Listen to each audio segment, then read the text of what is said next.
No, you know what? One day I should have everybody just. Can't be too careful, though, those weirdos out there.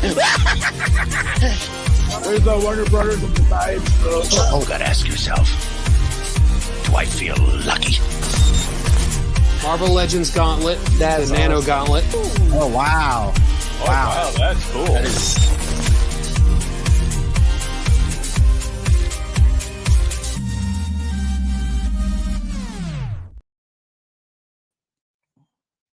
What is up, everybody, and welcome to another Collectors Assemble live Friday night.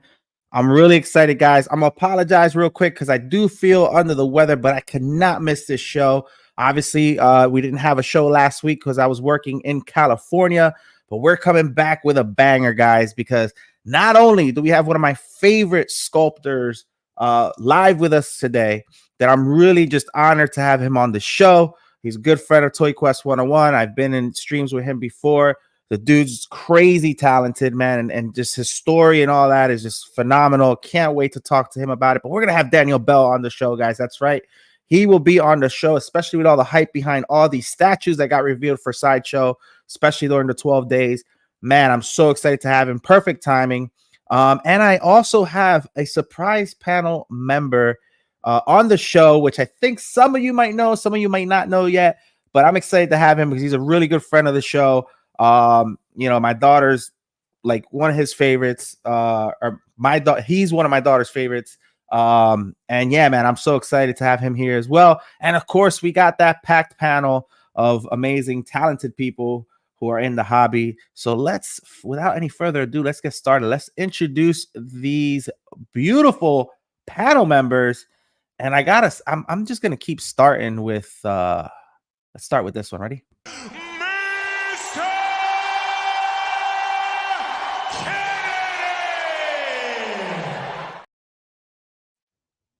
There he is. Oh, he's got the mic. He's got the mic. What's up, dude? What's going on, brother? Oh, dude, I love it, man. You got the mic. Exciting, exciting. Yep. We gotta find a way to rig it though. That's the only thing. Sorry, put some string on it. That'll work though. That'll work with you. Yeah, but that would work, right? What's up, bro? Thank you for being on. I know you're excited. You've been excited since we announced it, man. The excitement since for weeks now. This is like the day's finally here. I know, man. Let's like go. I know. So excited. So excited. Let's see who else we got here. As always, with us, the young buck of the group, Aaron. What's up, man? Yes, sir. What's going on? What's going on? Not much, man. I know you've been getting a lot of hot toys lately, man. How's that been going? It's been going good. Doing that and getting what I can. That's it. Yeah. I know the hobby sometimes is a love-hate for it, right? But yeah, man, that's awesome. We got somebody here for you that you're gonna love. We got Andrew in the building. Oh, showing off the Godzilla. What's up, man? Nice. It's going good, guys. How you doing? you look real comfortable in that chair. What is that about? Very comfortable. Thank you. The new setup's looking good, bro. Yeah. Just putting the finishing touches on the room finally. Nice. I like it though. It looks really good, man. I saw the pictures you put in our group. You look really good on that chair. I'm jealous because I just have a wrestling chair, but it's okay. We got, as always, with us McCoy Culture in the building. What's up, bro? What's going on, man? Thanks for having me as always. Looking forward to a good show. Bro, look at that background. Look at them posters up there, bro. I know. Thanks to Andrew down there and our friend Brandon, I've been on a autograph kick lately, so I've been trying to get everything signed. So, dude, it looks great. And you got some Loki stuff, right? And some Captain America stuff? Yeah. Very nice. Very nice. All right. We got from the island of Puerto Rico, Dennis Perez joining us. I know he didn't want to miss this. What's up, Dennis? Everything all right. Thank you. A lot of POs converting now and coming home. Yo, let me tell you. Let me put some music on. There's this new feature. I never use it. I'm gonna use it. So the StreamYard has always had a music option. It ain't new. I never use it though, but it's there, so I might as well put that classic whatever this elevator music is. Music on. I know, right? The sexy music. Speaking of sexy, For the first time on ToyQuest101 Collectors Assemble Live. That's right. The people's eyebrow just went up, ladies and gentlemen. Eddie Mendez. What's up, dude? Hey, what's up, man? I'm excited to be here. That's the perfect transition. Yeah, Perfect transition. Yeah, look at that. That's why. What's you're up, the king. dude?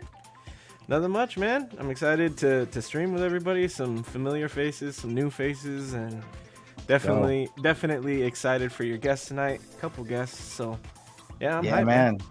Yeah, man. I'm happy to have you on. I just actually hung out with Eddie for the first time in California. Had a freaking blast. Huh? So thanks for the invite, guys. Oh man, sorry. Listen, you could have came. You all could have came. But yeah, we went to the Laugh Factory, man. We went to the Scum and Villainy Cantina, Star Wars Cantina in Hollywood. That was fun, but we had a blast, man. Calvin's birthday. Todd came out. Really good time. So I appreciate him. Let's see who else we got here. Our resident artist, man, Sean Carlson, who's been working on some great stuff lately. Ladies and gentlemen, here he is. What's up, bro? How's it going, guys? Listen, I know you're excited because you're a huge fan of Daniel Bell. I know he's inspired some of your work and stuff, but man, how does it feel to be on today? Oh, it feels good. No, it's always good to be here. Always a special time doing this every Friday night, but today is especially special. I've been a fan of this guy for a very long time. He's inspired a lot of my own art, as you said, and looking forward to digging into a little bit of his process and get to know him a little better. Now, I'm super excited because you're going to be asking questions off an artist's point of view. So, like, your questions are going to be a little bit like more involved, which I'm excited about because I like to see that clash of minds, right? Both of you guys being artists. So I'm really excited to see the questions that you have. Yeah, we'll get them in there. We're in the end game now. I know, right? So, but yeah, man, excited. But guys, I have a special panel member lined up for you guys today. He's been a friend of ours for a very long time.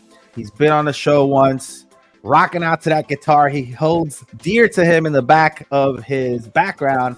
But man, this guy, the king of posing, the king of 6 scale. He hates when I call him that, but he just is, man. You catch him Saturday mornings. This dude is one of the best, man. Not only a good person, but man, he knows what he's doing posing these figures. I wish I had the talent that he has to do that because I'm horrible doing it. But for you 6 scale fans out there and statue fans too, because he's got a lot of statues, man. But ladies and gentlemen, the man himself, Terry Smith. What's up, bro? Everyone. Hey. Haha, the infamous. I'm not blushing. The tea's just really hot. Look at that hair, bro. Are you gonna stop growing it at any point? Or? I just got it cut on Friday. Did you really? Tuesday. I just got it cut on Tuesday. What day is this? Wow. When you work from home, all the days blend together. Are you sure that's tea? I hear that. I know what you mean. Yeah. Mm-hmm. Bro, the locks are looking great. Look at that. Thanks, I had to put you on. He looks like a screen. Targaryen. A Targaryen? Yeah, my nickname is Glamdoff Targaryen. Nice. Yeah, in fact, I should have just put that on the. I'm just gonna go ahead and fix that right now. Go ahead. Yeah. Let's put that real quick, guys. Without further ado, because I don't want to be on here forever. I know we got a lot of questions. We're probably gonna go over, but hopefully we keep it within the time frame. My featured guest today, to add to the list of guests that have been on ToyQuest101, we've been blessed, ladies and gentlemen. Daniel Bell, what's up, man? Let's go. Hello, everyone. How's it going? Welcome. What's up, man? Thank you for having me here, man. It's a pleasure. Very exciting. Pleasure's ours, Daniel. Yes. Oh, man. Absolutely. Hold Terry, on. your setup lighting looks amazing, dude. You have to send me some of the the setup you're using, the camera, the lights. Yeah, looking great, dude. Look at Actually, you contributed to this setup. It's really? I think you can. You probably can't see him, but the Colossus is right there. Oh, that's yeah. I can see an arm, something like that. Yeah. I think that's the only one out here. But I actually have a couple statues, other statues by you in my bedroom. Yeah. Oh, nice. That's not too weird, is it? Did I just make it weird? I probably just made it weird. He's like, all right, guys, show done. Listen, he does have great lighting. I've actually picked his brain about that too. My lighting sucks, but man, listen, happy to have you guys all on. It's a packed panel, obviously. A lot of fans in the building. We got a lot of people in the chats, guys. I see you guys. Thank you for being on. I'm gonna highlight some of the chats and stuff, but I'm not gonna go through everybody just to be considerate of everybody's time. But thank you so much for being here. But we're gonna get this show started, guys. And I want to ask the first question because something that I absolutely love is Daniel's story. So growing up in Argentina and going through so much to get to where he's at today, when reflecting back, seeing the roller coaster of achievements and failures he went through, what is something you would tell the past you now looking back at it all? Oh, that's a good question to start. I know that's a good question. Yeah, it's a really good question. Well, I think I would tell me, like, trust the process. You know, every hurdle, every obstacle, and I think every victory, I think it shaped me into the person and the artist I was meant to be. And I would say me just enjoy the ride and don't look back. It just look forward. You know, and I think it's sometimes. I mean, growing up in Argentina, I'm still in Argentina. I'm the same place I grew up, and I think it's maybe for what happened. I'm here. Oh God, there you go. I'm trying to get you on stage. No, it's okay. It's okay. I'm just glad I'm not the only one who doesn't know how to use StreamYard. I hate using this sometimes, bro. I'm sorry. I didn't mean to cut you off. Man, dude, it's fine. It's fine. It happened to me all the time too, so don't worry. I was saying, like, growing up here, it was it was nice because I didn't have any other reference from for example, other countries. When I was a kid, I always watched movies from, you know, the United States and video games and see a lot of stuff you made there. And to me, it was kind of a dream very, very far away from me because Argentina always had some issues with the economy, with politics and all that things, you know, that probably you have some of that, but not at the scale we have, unfortunately for us.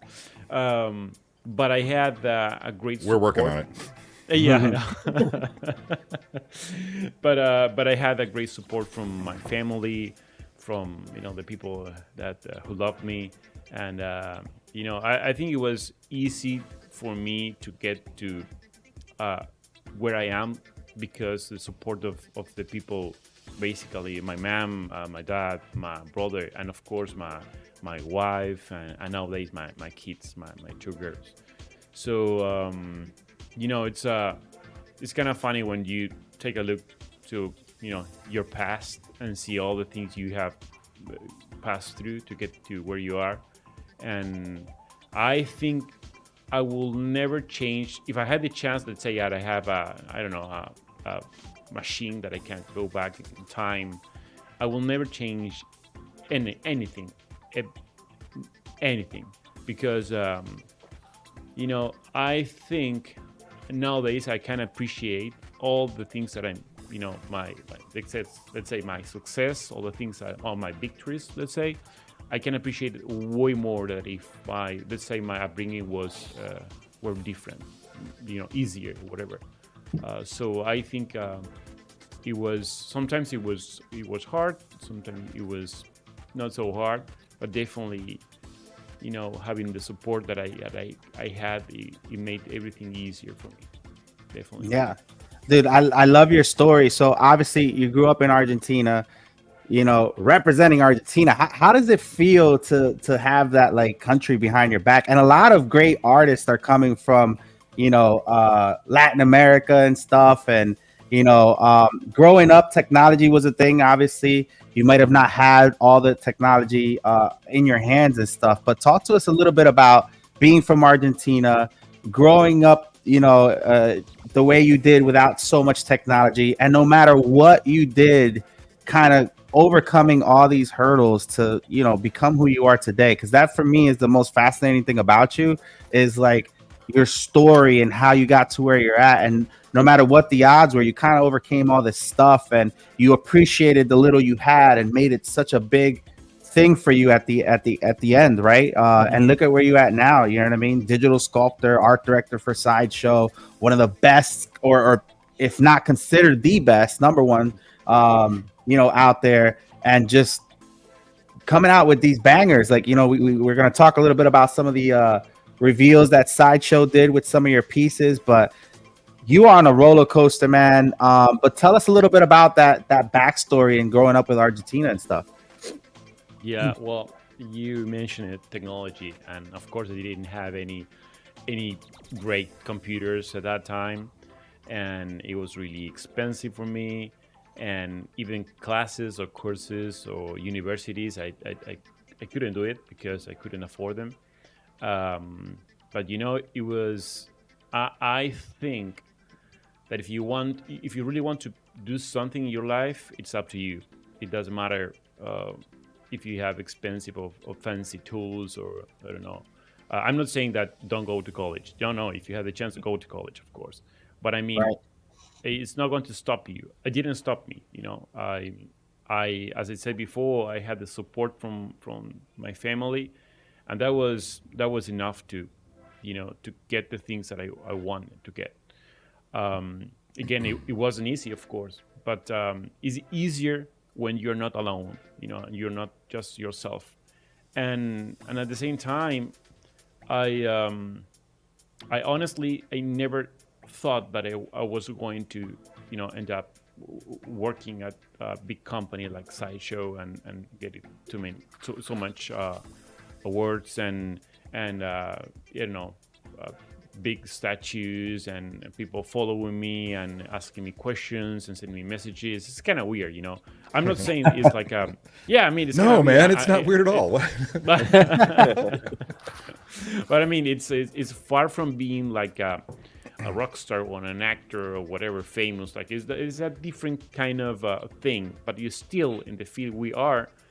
It's like people follow you and follow your work and support you, and I mean collectors and artists and that's kind of, it's not weird, the word, but it is, it's different from what I thought that it was going to be when I get to what I wanted to be. It's I'm really enjoying this, right? But when I started, I didn't think that this is going to happen. So the other day I was hosting in my live streaming William Harbottle, which it was kind of surreal for me. Seen that. Yep. Good bloke. Yeah, 8 years ago when I just turned into 8 years in Sideshow, working at Sideshow, and 8 years ago I didn't imagine that I was going to be hosting one of the best sculptors in the planet. It's so weird, and I think it's if you really put your all your effort and everything from you will accomplish things that you don't imagine you can do or you can get. So I think growing up here, it helped me a lot to not being or not put focus on things that I shouldn't be put focus, on expensive things or fancy things. I don't know, big houses or expensive cars or whatever. We don't care. I never cared about it. I don't care even now. So I think that made me easier my choices and I wasn't. I never pretended to be someone famous or have I don't know. Materials things. It was a very easy life in terms of not being pretentious with life, and again that helped me to nowadays that I'm a father to raise my kids. I just don't want to confuse them, because now maybe we have a better situation, but that's not the reality of all the people. So it's okay, you want a computer? Okay, I can buy a computer. At that time, my mom and dad, they have to ask for a loan to a bank for buy a small computer. Wow. And, it's and I can see all the hard work they have done. All the amount of hours of work and sacrifice they did just for give me something to me and to my brother. So that helped me now to appreciate everything way more, a lot more than if that didn't happen, you know. And I think it's a good example for my kids too, because it's you know, if you want something in life, you have to fight for it, and you have to work hard, and you have to study and practice and do whatever you want to do, but do it with passion. You know, and if you not have passion, it's maybe because you're not motivated. So find motivation. I don't know. We have many sources nowadays to find motivation, to look for that, and even learning things. You know, you can learn everything, anything you want to learn nowadays. You can do it through, you know, YouTube or any other platform. So it's we have an easy life nowadays than, I don't know, 20 years ago, I think. Nice, bro. That's interesting. So like, all that feeling, all that journey that you've been through, is that something you take and like put into your work when you're doing it? Like, is that something that, like, when you're starting a project or in the middle of it, do you take a look back and kind of reflect where you came from and kind of put that energy into the stuff that you're making? Yeah, I think it's a bunch of things. You know, I have a very happy life. I have my family with me. I have my kids, my mom, my dad, my brother. I have everything. We have health. We have a house. We have food. And that's it. And that's make me happy. And if I'm happy, my statues are happy too. Are happy too. Yeah. I mean, I think I'm very grateful for life, for everything I have, you know. It's makes my working days way easier than if I'm just struggling with something or being worried about something, you know. And I think you can tell if you are having issues while you're working, and even more in this kind of work that is so, let's say, creative. And you need to put a lot of stuff, because I'm not this is my case right now at Sideshow. I'm not creating anything from scratch right now, because I base my works on other like licenses, like Marvel or DC, whatever. But I have to put everything for myself to transfer that from the comics to the 3D world and do it, or at least try to do it in a unique way as possible, you know. And I think it's my environment of work, it's so let's say it's an easy place to work. So I'm not saying that I don't have any struggles or whatever. I'm a human being, of course, so we all have issues, and some days are difficult than others, but I mean, I have a great foundation, so it's easier to overcome to any hard situation if that happens.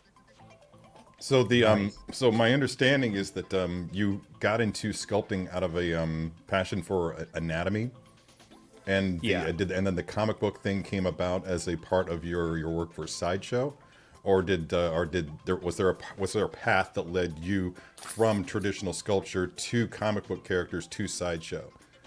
And of all people here, I should know this, but I don't. No, it's okay. It's okay.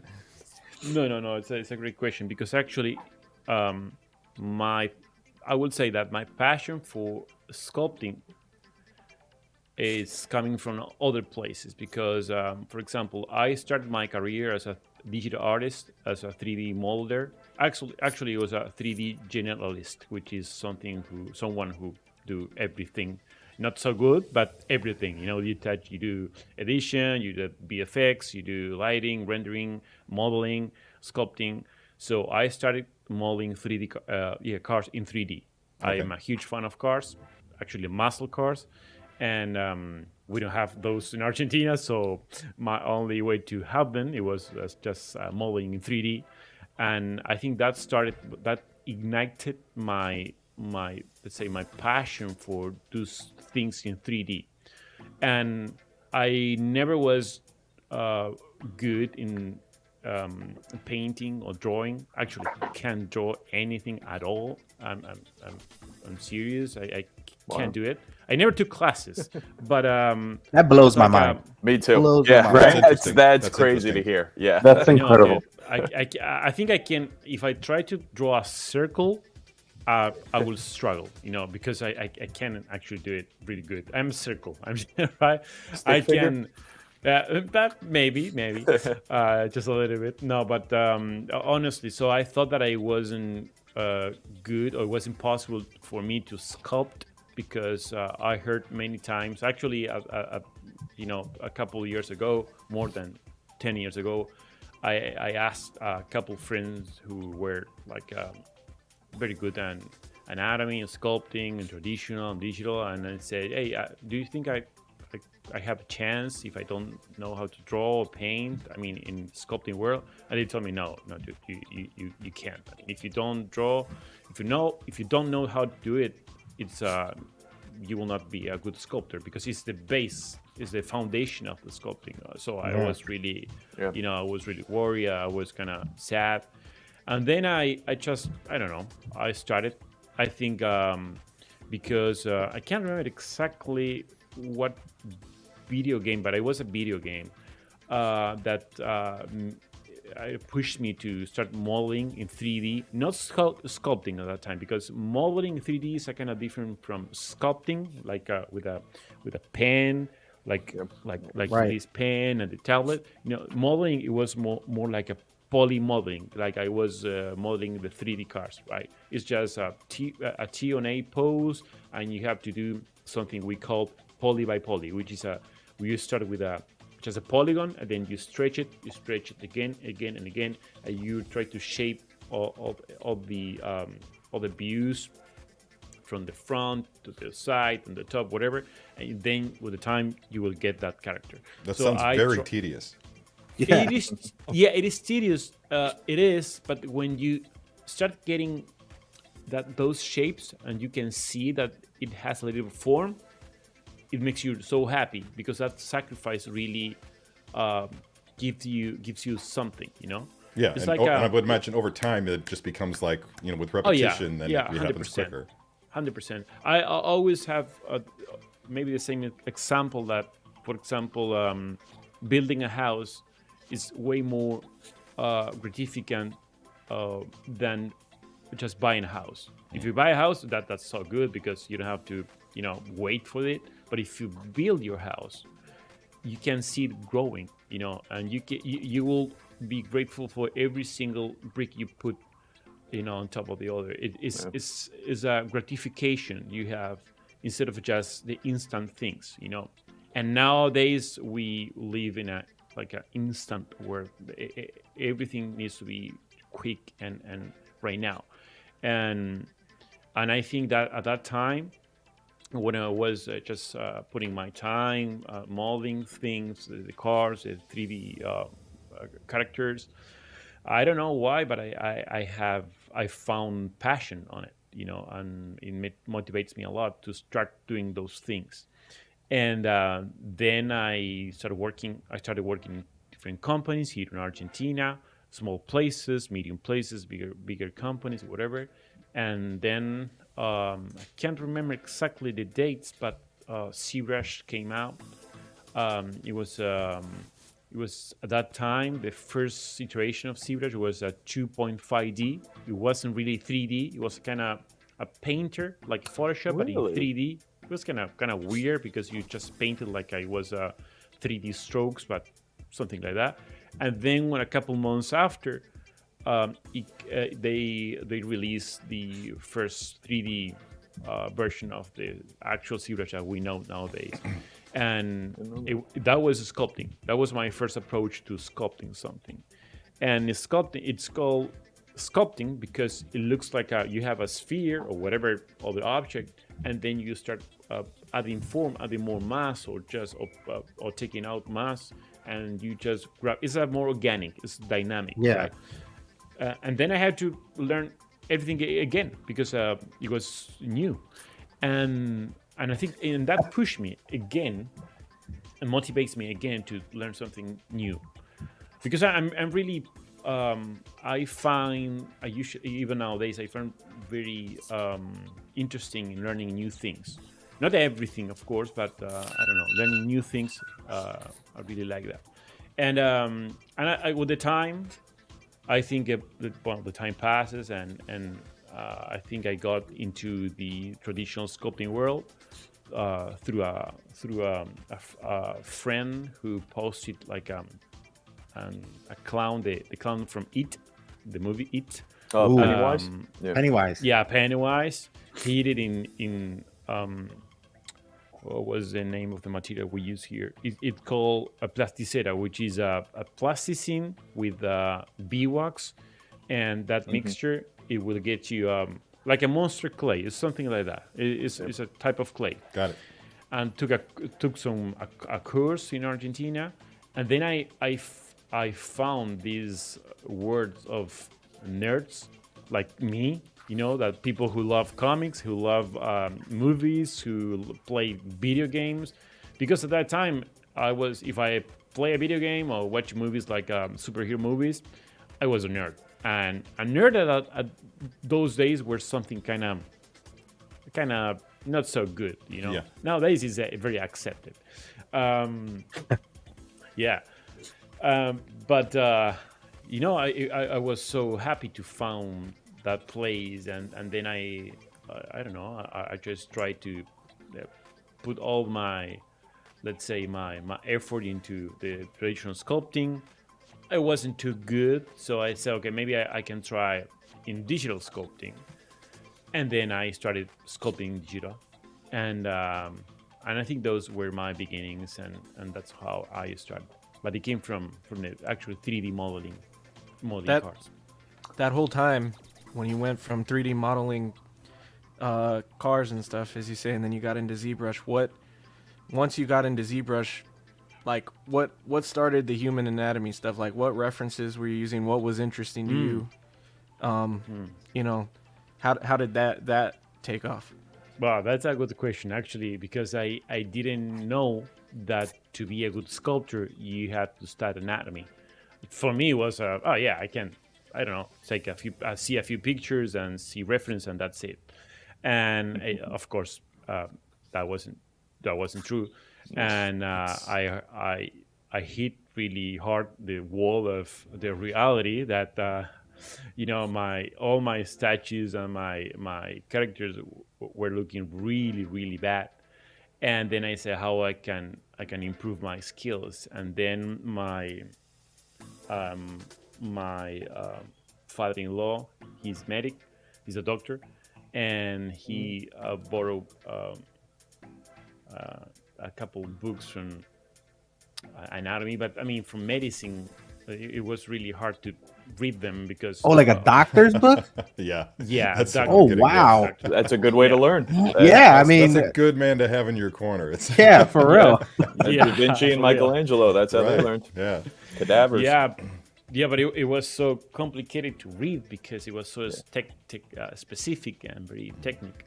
And then with the time, I tried. I did some progress. I made some progress. I was happy, and then I realized that the books from the anatomy books from artists existed. I didn't know that time, honestly. They were a bunch of books, of course, a lot actually.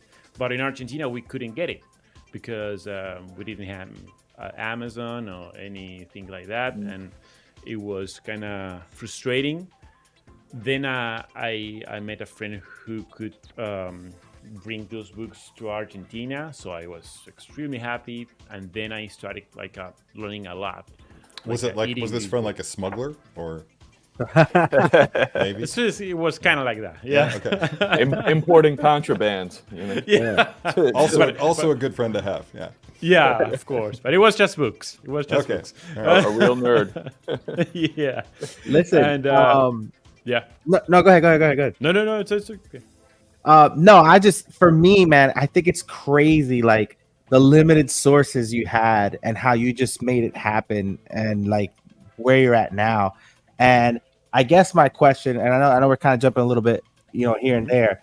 Obviously now, even though you've never really, you're not a good, you don't draw really good, you're saying, right? Which to me is insane, right? But you're inspiring people like artists like Sean Carlson, who we have here, and it's crazy to me. So Sean, I'm gonna give you the floor because Sean is our resident artist. He's an awesome artist, man. He does all kinds of things. I met him at a con, and he's been a part of the show ever since. I did a booth tour for him. But he's a big fan of yours, and he's inspired by your work. A person who doesn't draw but comes out with these amazing sculpts. So, Sean, I know you got some questions about anatomy and all this stuff, but go ahead. The floor is yours, my friend. Well, thank you. And yes, you're right on. I've been a fan of your work, like I said, for a long while now. I actually had a question earlier. I was wondering if any of your, when you first get the idea for a concept for a piece, do you ever start with just traditional pencil to paper drawing? But I guess you answered that. Yeah, but also very surprising that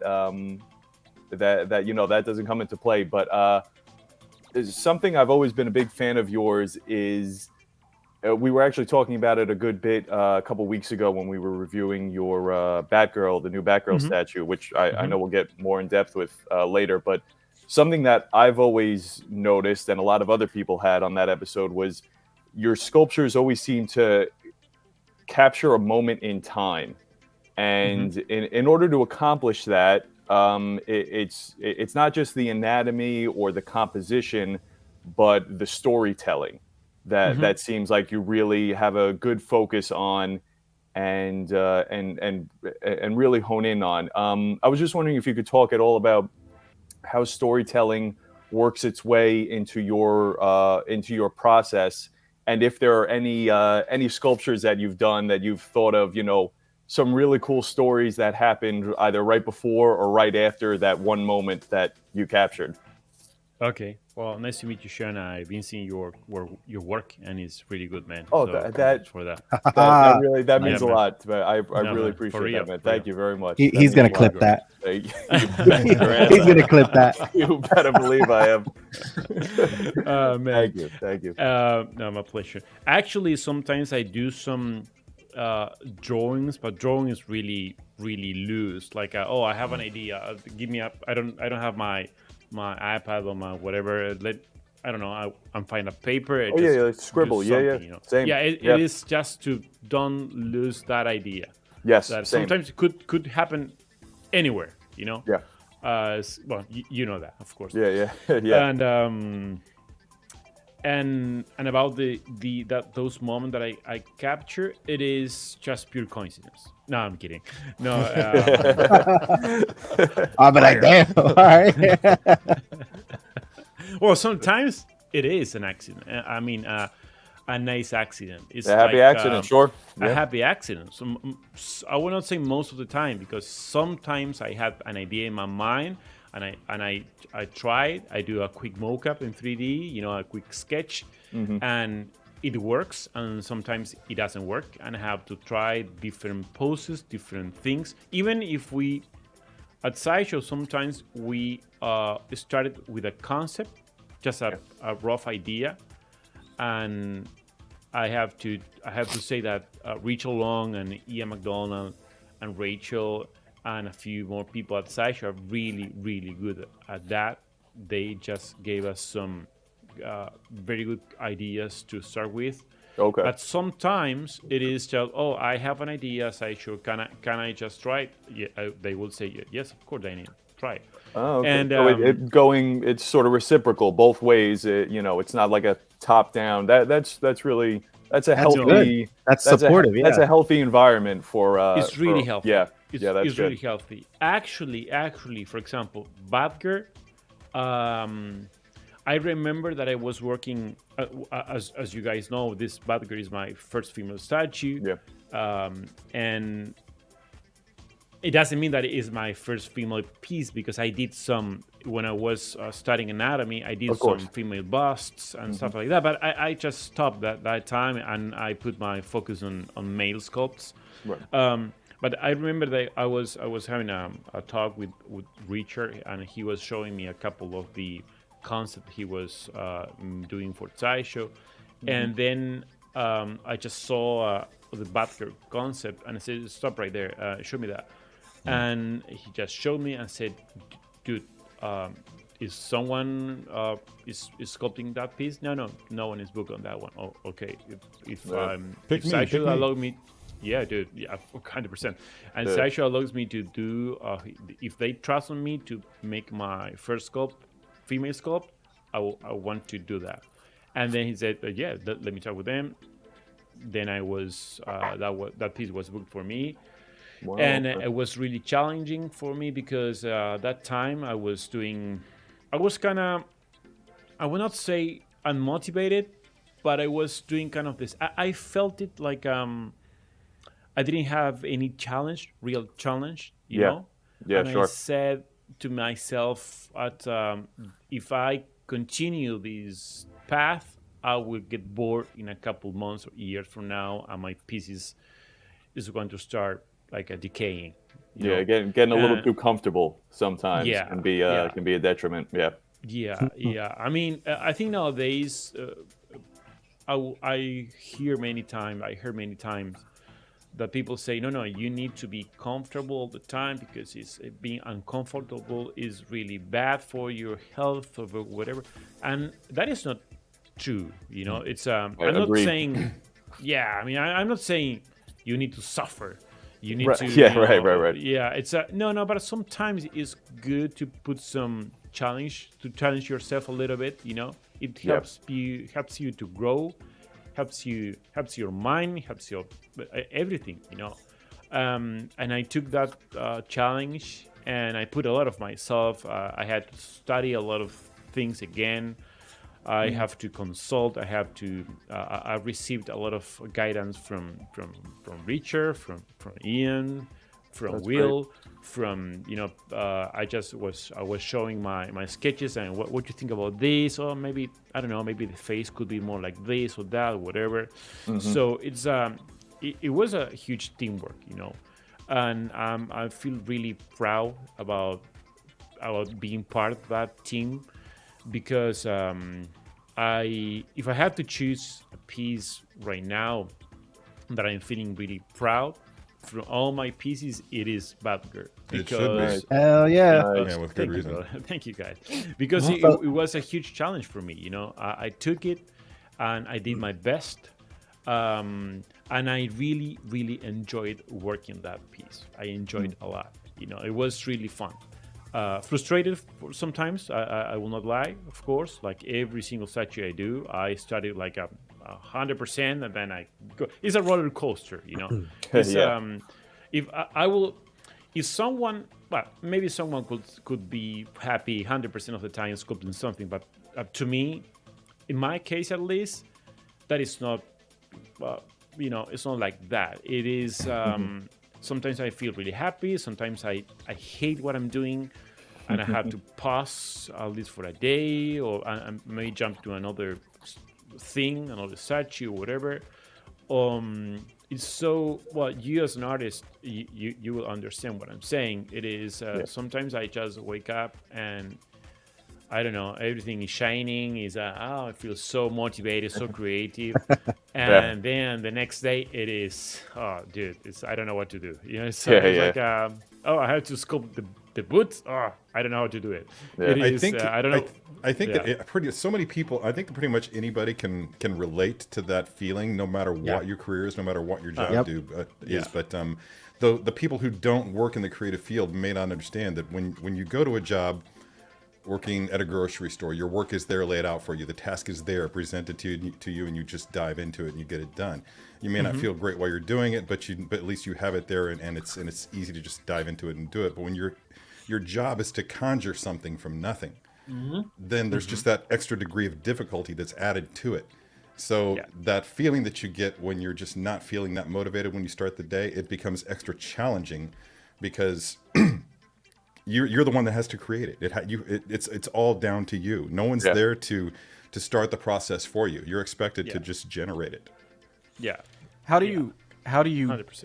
How do you do that as you personally, Daniel? When you're having those days where you don't feel motivation or anything, what's your routine? What's something like, do you reflect back on things that got you to where you're at to get that motivation? Do you listen to music? Do you need coffee? What is that thing that motivates Do you? you jump on your plane and just go to like a neighboring city? Like, what do you do? That'll work. Well, that's a good question too, because That is a good question. It depends on what type of day you have, because some days are darker than others and more difficult than others. Sometimes it is just with a rest of a couple minutes, it's you will be fine, and sometimes it's not enough, But something I usually do, it really helped me a lot. It is to wake up early in the morning and just work around my house like for 5 kilometers or something like that, like an hour and a half, something like that, and think and put priorities in my life, my day, try to set up my day work, but also think in why I'm feeling like stuck like that. It's kind of being analyzed by myself. If you go to a psychologist or something, I don't know, it's just a psychologist, right? It's a therapist, right? Or whatever, and you talk to them, and it is like writing making some notes, and then you read it, and then you can understand what you say and why you feel like that. It's something that it helped me a lot to overcome to those days, those situations, and again, something that it also helpful for me, it is, okay, why do you feel like stuck? It is because you don't like it. It's because you like it and now you don't like it anymore. It is so many questions you do to yourself. It is, for example, when I was working on Batgirl, at Sideshow we have amazing sculptors like Will Harbottle, Steve Lord, Shu, and other amazing female sculptors. They are the top notch of the female sculpts, and male too, but I mean the female sculpt of them are just top notch. And my piece needed to, at least be close to there. Right. Yeah. So I have so much weight on my shoulders. I didn't think when I told Rich, hey, book me on that Sideshow, I didn't thought on that, and when I realized that that I have to do my work as best as they do, with so much experience in their back than in comparison with mine, it was kind of frustrating for me, because I said, no, I'm not going to be at the level they are, and it will be a shame, and a lot of frustrations and fears that happen. But maybe that just happened for a couple of hours or maybe a day or something like that, because I try to convince myself as fast as I can that those things are only happening in my head. I mean, I can do it. That can be hard. Yeah, 100%. I mean, if someone did it, I can do it. It's just another challenge more. I had to put myself on it and do my best, and just work hard. And So real quick, speaking of artists, I know I'm trying to shout out as many people in the chats, but we got a bunch of people in the chats that are artists themselves. We got John Martinez, who was a guest before on our show. Very good artist. Very good artist. He's on TikTok all the time doing his thing. We got the talented Rez Talentino. And of course, we have Jorge Vilal in the building. Oh, wow. Another great person in Sideshow that does amazing work, which we're going to talk a little bit about his stuff too. But there's a lot of artists, man. Again, Renz is here. And I know we transitioned a little bit to the Batgirl, so I kind of want to just start jumping into these reveals that Sideshow did that obviously you had a part of. I knew something crazy was going to happen, and you were actually in the chats and when we talked about this, and I think the biggest thing was Sideshow was throwing out bangers after bangers. Like, we were like, man, this is a good one, this is it, nothing else great's going to come out. And then the next thing, boom, another good one. I'm like, man, that just topped the other one. And then they waited till the last one, the 12th day, and I'm like, this has to blow everything out of the water. Can they do it? And then all of a sudden, we get Batgirl. And then all of a sudden, I see Daniel's name all over. I was like, yo, he did the female sculpt. Oh, crap. And a lot of us, like, right off the gate, were just like, whoa, right? We were amazed at it. We talked about it on the show. We didn't even have the full pictures of it. We just had a couple pictures. We thought it was amazing. And now, obviously, we got the full reveal.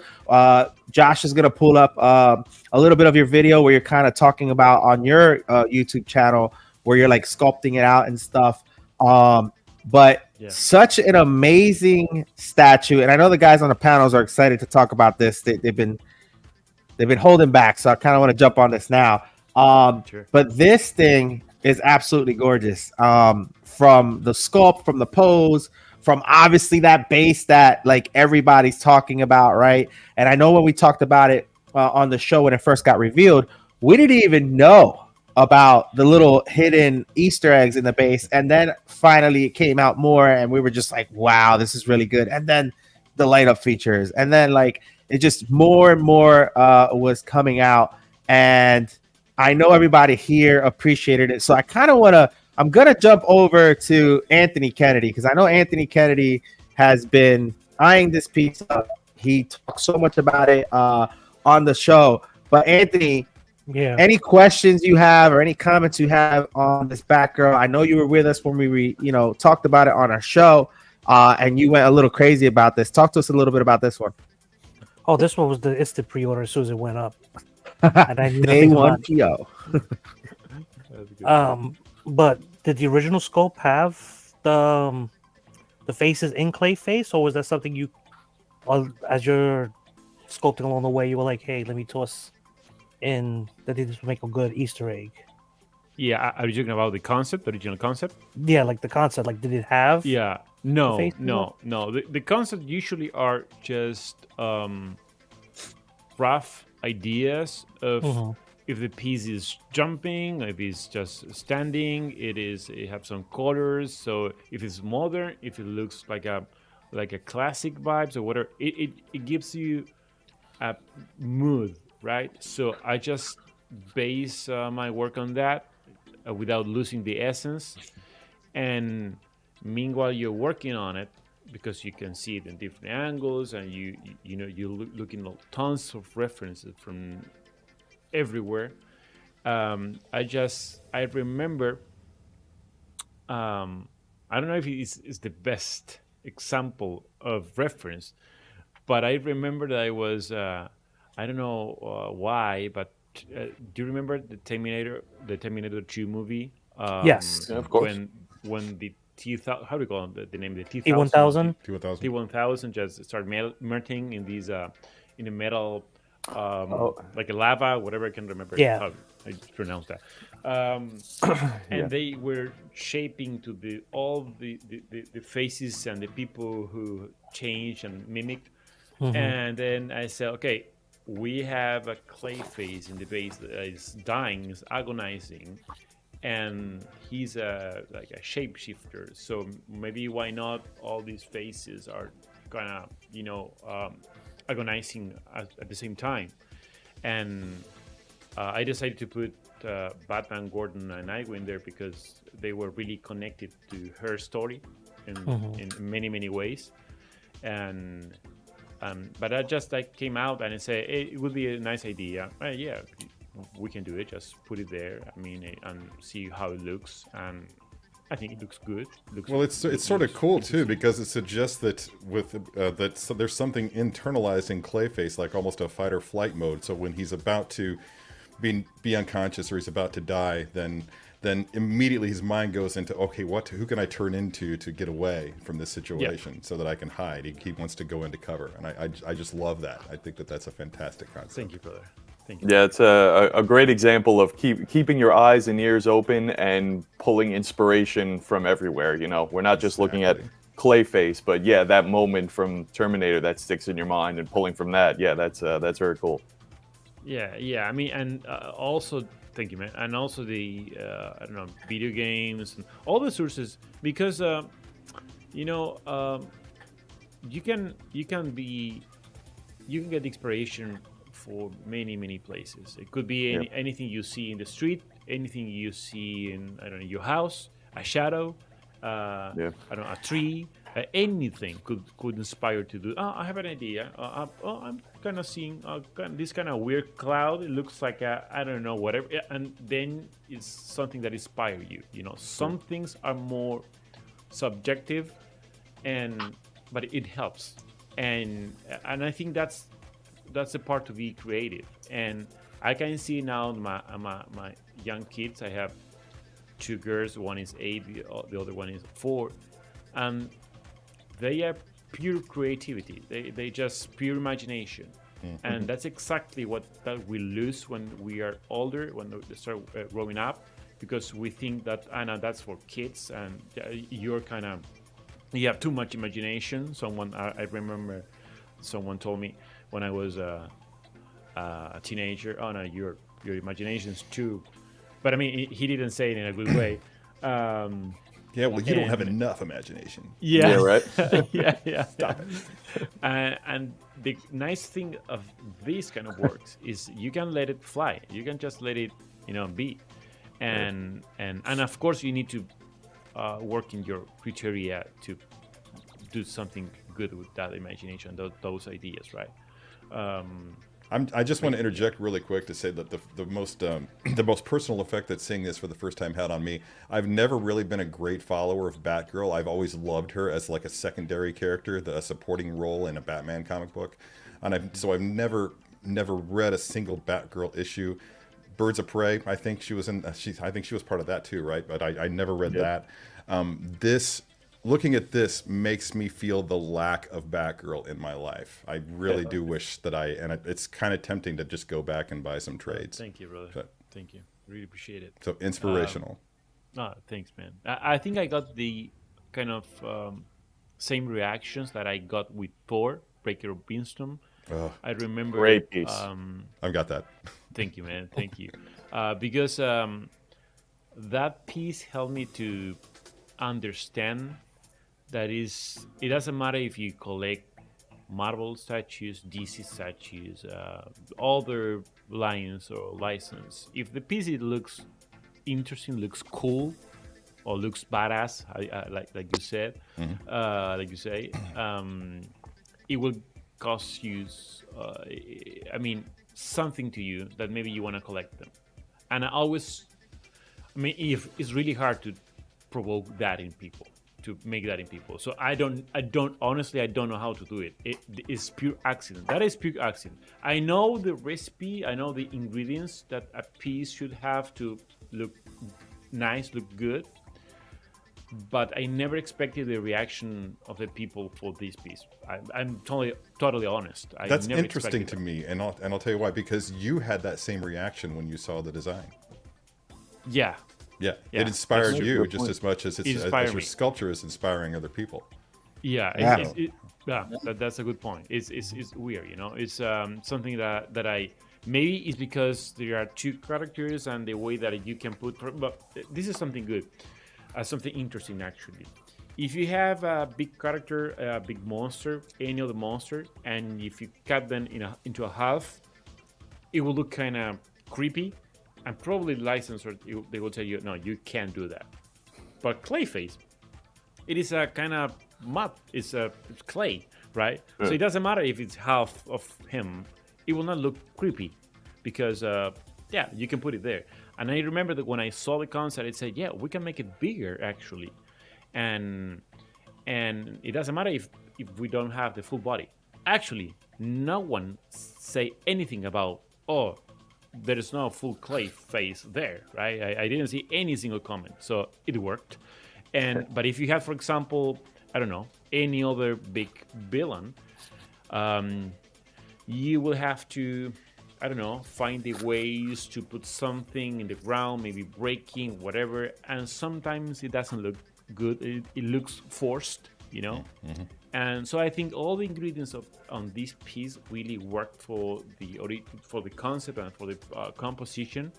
and it makes a piece like looking good. And but yeah, I didn't expect the reaction of people, so I'm pretty happy about it. But so real quick, I know Aaron just messaged me. He had a question based off of that. Aaron, go ahead and ask away because I thought that was a good question. Did you feel nervous revealing your work to the world, this piece exactly, or no? Oh, all the time, every single release. Yeah, every single release is I'm so. I mean, one thing I'm not feeling like the same like before. It is, I try to don't feel sad or depressed when someone say awful things about my work, you know, because some people are really. One thing is to receive a feedback. Could be positive, could be negative, but it's a feedback. Right. But another thing is a destructive comment. It is Yeah. like and I hate that. And it took me a lot of time to realize that some people wants to see the world burned, like someone said about the Joker, right? It is it's some people are haters and they don't care. They don't even like it. They will never buy anything. They just want to make opinions in a bad way. And yeah, I remember a couple times, couple statues, like one it was Silver Surfer. I remember when that piece came out. I was so proud about that piece because I designed it and I said, oh yeah, we can have a fair price for the entire statue, because if we have entire like the board, it's going to cost a lot of money and it's going to be huge, and we can't display that, we can't sell that, the box is going to be huge, whatever. So I came with this idea. We work all together on that to make it happen. And I was waiting for the release, and then they release it, and people start saying a lot of ugly things about that work. And I said, oh, why, dude? And I felt a little bit depressed, you know? And then a week after, Sideshow told me, Danny, this piece is almost sold out. So don't listen to people, because they probably will not buy it. They don't buy anything, probably. They just want to, hate. Even then, from the collecting standpoint, Dan, is that they may talk the most shit, but they're the first to buy and add it to their collection, like out of the blue. And the numbers don't lie, and they are seriously a vocal minority. And every time, even the little things that I do for Sideshow, the feedback can sometimes be brutal. And at some point, I just had to remind myself that how awful must it be to be in a state where that's the only response that you can think of for something. Yes. Where you lack the capacity to find the beauty in the Silver Surfer piece. Seriously, when you lack the capacity to imagine the thought that had to go into creating something like that is truly one of a kind. Nobody else has done Silver Surfer in that way before or since. And that's all that you can think to do, is to drop a couple 4-letter words, maybe a sarcastic LOL, and that's all you've got. So really, seriously, I feel like they're just kind of punching up. So at some point, you just have to realize they don't affect me. And it coming from like a YouTuber, right, or influencer, whatever you want to call someone like me and Iliana and a couple other guys out there, I feel like there's no such thing anymore as constructive criticism, where it's like, I think maybe this could have been done a little bit better. Because even when you were in our chats, Daniel, you were like, no, give it to me how it is. What do you like? What do you not like? And it was hard for us to find something we didn't like about it, right? But you're receptive to feedback. But there are some people, unfortunately, and this hurts me, that they use platforms to kind of get more views by attacking something or a piece of art in the worst way possible, versus actually, being professional about it. And I've said this before, and I'm not saying it because Daniel or Terry are here. I said it before, guys, like, people watch this show. It's not only like the artists watch it, the sculptors watch it, the companies watch it. So like, for me, it's one of those things where it's like, if you don't got anything nice to say, just don't say it, keep it to yourself, or, so find a way to say it where it's not going to like, but it's full of so much negativity. And it's hard for me to sometimes like just sit there and be like, oh, so I can't imagine how it feels for you and the type of like strength that you have behind that to be like, you know what? And like you said, it ends up selling out anyway. So a lot of these people aren't even buying it, or they don't even like, whatever. So it's kind of like ignore them, right? But back to this Batgirl piece, man. And dude, this is freaking great, man. Like one of my favorite pieces from you for sure. I was so happy for you when it came out. I just love the angle of that leg. The angle of that right leg is just perfect. Yeah. It's just kiss. Yeah. I gotta say, this is probably, I'm not a huge Batgirl fan, and like what Terry was saying, she was a secondary character, but this is probably the best Batgirl statue I've seen. Yeah, me too. Like I believe this is Andrew's first big statue he's pre-ordering, if I'm not right, Andrew? Yeah, I pre-ordered it day one. My wife is a massive Batgirl fan. It's one of her favorite DC characters. She's read most of the Batgirl comics or like ancillary comics that have to do with her. And so as soon as we saw this piece a few weeks ago and we were talking about it, I joked about it there. I was like, as soon as my wife sees this, it's game over. Yep. And sure enough, I showed it to her, and as soon as this became available, we purchased it. She has a couple of larger pieces, like the J. Scott Campbell fantasy ones, things like that. But this will probably be the biggest statue that we own whenever it shows up. That's my only constructive criticism, mind you, is I have to wait so long to get it my hands on it. So, Andrew, what? I'm assuming you had this conversation with her, but when she saw this, what was her like wow factor when she saw this? Because I feel like, like when I unbox things, right, I look for that wow factor, and not everything has it, but sometimes, whether it's the base, whether it's the light up feature, like for me, on this, for me, was her wiping her mouth. Like if she kind of enjoyed, she kind of like went through hell, but kind of enjoyed it at the same time. Like it tells a story, even though it's a stationary piece, and I freaking love it. And again, I'm not a Batgirl fan, and I'm probably gonna get this regardless. I love this. That's true, and it's funny what you're saying, because right now, let's say Daniel's piece on Silver Surfer, I have a bunch of statues, and if you see all the statues, they have something common. They don't say nothing, but they have so much to say. Yeah, I mean, you all can create a story, and the statue talks to you, good or bad. So it gives you an emotion. That's part of creating. So, I mean, what can I say? Yeah, first day here for me. Well said. And like most everybody on the panel ended up buying this. It was crazy. And like I said, certain things from it just was like my wow factor again was her, just kind of like wiping her face. I thought that was the coolest thing to do, right? And I haven't really seen anything like that. But Andrew, when you talked to your wife, what was it that when she saw it, she was like, oh, like what was it? Was there something that she pointed out specifically? Literally, it's when I show her just the main photo on the page, she was just like, oh damn. Like it was the first thing out of her mouth.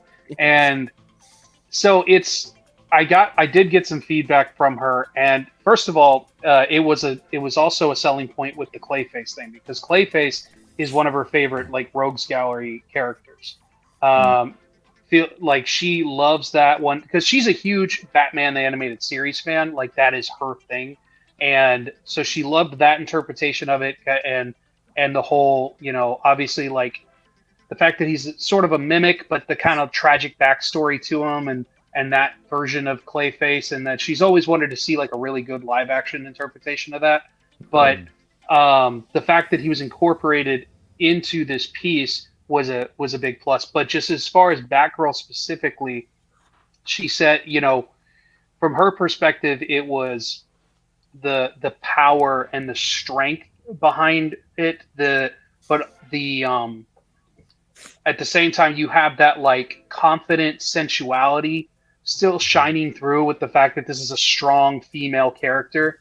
And like you said, like whether it's like the wiping of the lip or like her stance and her pose and everything like that. And you get that like, and this is me kind of like jumping off that point, you get that sensuality, that strong female without exploiting anything like you see with some female character type statues or figures or whatever, because you can really toe that line. But she's completely covered, she's completely geared up, and she's battle damaged and everything like that. So there's nothing about it like that is overly sexual, but you still have, like I said, that strong female sensuality that's almost like resonating off of her.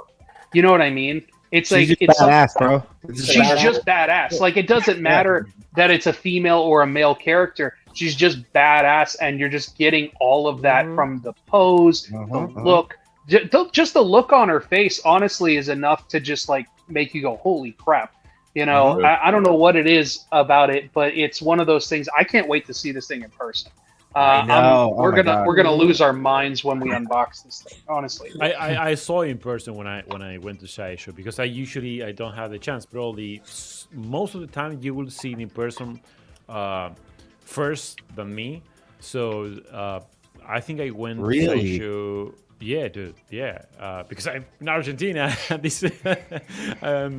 And I think I went last month or a month and a half ago. And I take a look at the piece. They told me, "Have you seen the Batgirl?" No, I haven't seen it. You have to go there. Oh, how was that feeling when you saw it? What happened? What happened? Talk to me. No, it was great, because one thing I started doing. Actually, I think I started with Batgirl. It is to print prototypes while I'm working on maybe the initial stage, the sketch stage, until I get all the forms. When I get all the forms, the shapes, the major forms, I just start printing them in a smaller scale with a PLA printer, just a regular one, because it's so different to see it in your computer, in the 2D image flat monitor. It doesn't matter that the software it's producing this perspective effect, whatever. It never will be the same that having in front of you. So I started printing them, these models, and I think it was a huge difference, because I just set up a couple things in my house, like I put a whiteboard in the background. The piece in the middle, I just bought those turntables, automatic turntables. I don't know what you call it. Those electric tables that it rotates. Well, we call them Lazy Susan. Lazy Susan, yeah. Lazy Susan. Yeah. Well, it's a weird name, yeah. It's a weird name, whatever. Yeah, it so I comes just from put it there. history. That's good. And I just I take a look from different angles, and I just put some markers on it, and I think that helped me a lot to get better shapes, better in terms of composition. And when I saw it in person, it was like oh wow, this is looking really good, and I feel really proud about it. I have to be honest. I don't usually feel proud about anything I do in terms of the art I do. I feel that's nice, that's kind of cool, but this one, it was different. It was like that's what I'm saying. I had the same feeling that when I saw Thor in person. I really love it. Usually artists, I don't know about you, Shen, but usually we don't like the things we do, or we like it for but more often than not, a little bit. Yeah. It just you're your own worst critic.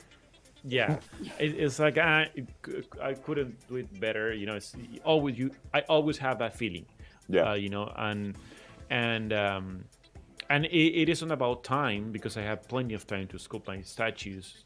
It is like it's a growth you need to. It's experience you have with the time will give you that eye that at that time you didn't have.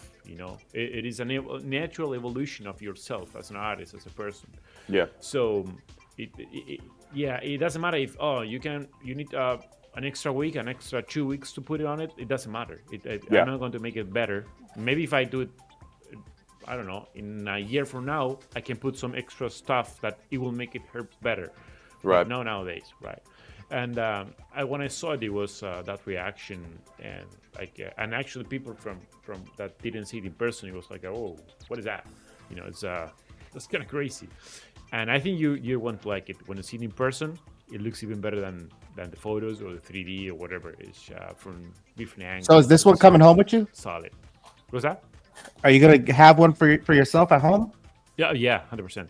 Yeah, every single statue I do, I have a copy for myself. Let's go. Nice. That's cool. I was wondering, since you mentioned that's a nice gallery. Yeah, right. Oh yeah. Actually, have it there. A couple right there. And... Oh, nice. Hold on. Wait, I got a question for Daniel. Now that you got, okay, nice. There's more in other rooms. More. We're loud, we're proud, man. So, my question is: now that you did Batgirl, how confident are you going forward doing more female sculptures? Oh, I already booked a couple more. Oh, really? Oh, nice. Yeah, actually, nice. I love it. I love to work in female statues. It's so much difficult for me than made characters, but 100% more. You know, it's extremely challenging because something you said about the pose. It is with Batgirl. I want to make her look. I want to make her look like a badass, but sexy at the same time, but not too not too much sensuality, because if not, it's going to look like warrior feeling. So something in the middle, so subtle that you need to just hit it with let's say, need to be so dedicated, and it's so hard to do it. Actually, I remember that I was working that piece. And I was changing. Let's say, for example, that the suit is done, the pose is done, it's finished. Then I take a look like 1 week or 2 weeks after I finish it. I was working in the boots and all the stuff, and I tweak it again because I don't know. I think the legs need to be a little bit longer, or whatever, or the arm a little bit in the back. And it's a eternal tweaks that it doesn't stop, you know. Yeah. And I kind of do the same with the main characters, but it's like with the main character, you can be a little bit harsh with the face structure, with the anatomy, whatever. Then it's going to look actually sometimes even better. You know, it gives them more masculinity, let's say. But with a female, oh, dude, you need to be so subtle that anything. Single change, minor change in the nose, in the lips, in the eyes position, in the the tights, the body, whatever, is going to make her look so different. And the pose, it's kind of surgery, you know, a heart surgery. You need to be so precise, and I love it, you know. So yeah, I will do a couple more. I was just having a conversation with another artist friend. We were talking about drawing women's portraits. And, if you want to add in a little detail of sort of the wrinkle coming off the nose, with one stroke of the pencil, you can age her 20 years. Oh, yeah. It's so much more delicate than if you're drawing, some... They always say old men are kind of the easiest to draw because, you can throw in all sorts of wrinkles and whatnot, and it's very hard to go overboard with that. But women it's so much more delicate. Yeah, actually, when I'm working on some male faces, and I accidentally do some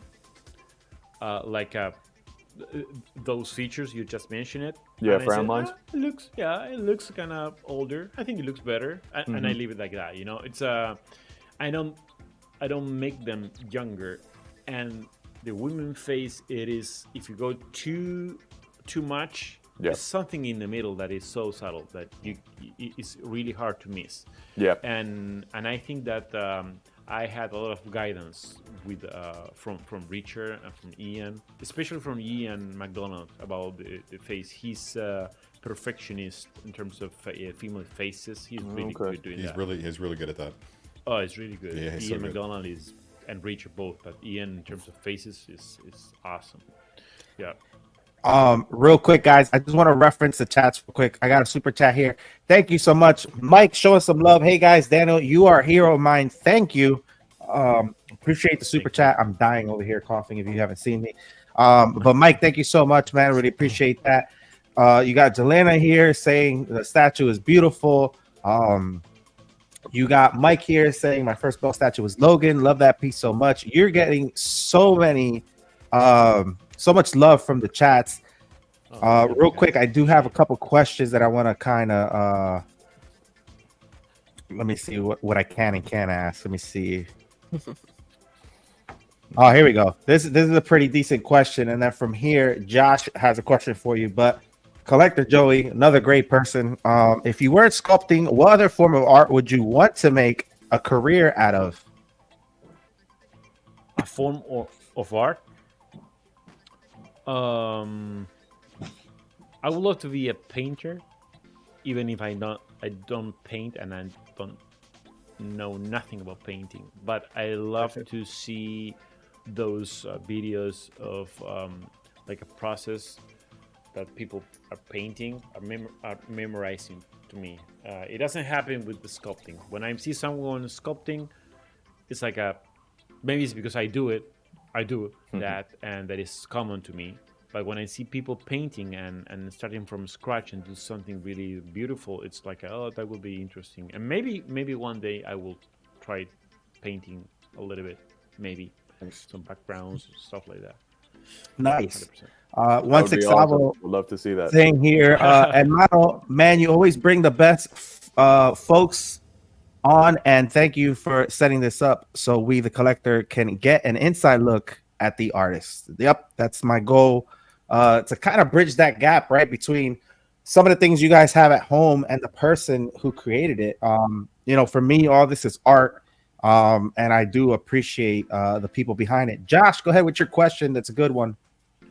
No, so I just had a quick question. Earlier in the show, you mentioned that when you first started this whole journey that you didn't really expect to blow up in the way that you did. So my question is, how was that experience when you finally got that show from Sideshow? Because I must have been like, oh, I made it feeling like, what was going through your head during that moment? Oh man, it was crazy, I remember exactly that moment. It was so special for me. The special moment was when I had to travel to the US for the first time. Actually, I never left my country that time.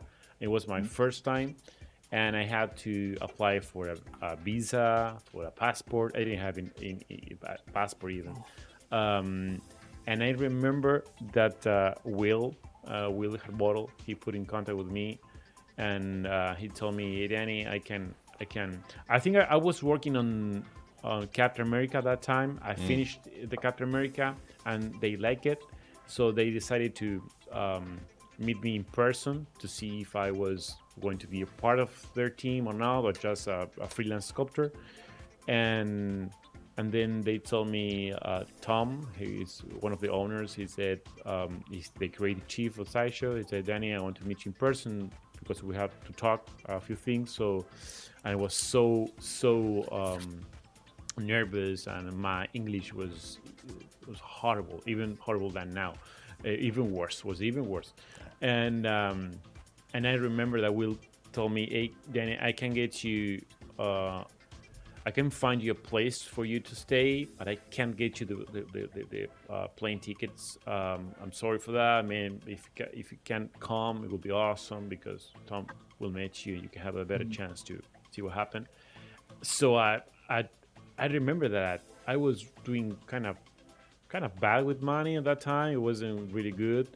And I talked to my wife. I said, I need to buy a couple tickets for the plane. I need to go there and say. So the family would start saving some money, and I think I can't remember how I get the tickets. I flew there, and it was so magical because Sideshow is a beautiful building with a lot of story in the walls, a lot of amazing artists, plenty of great people.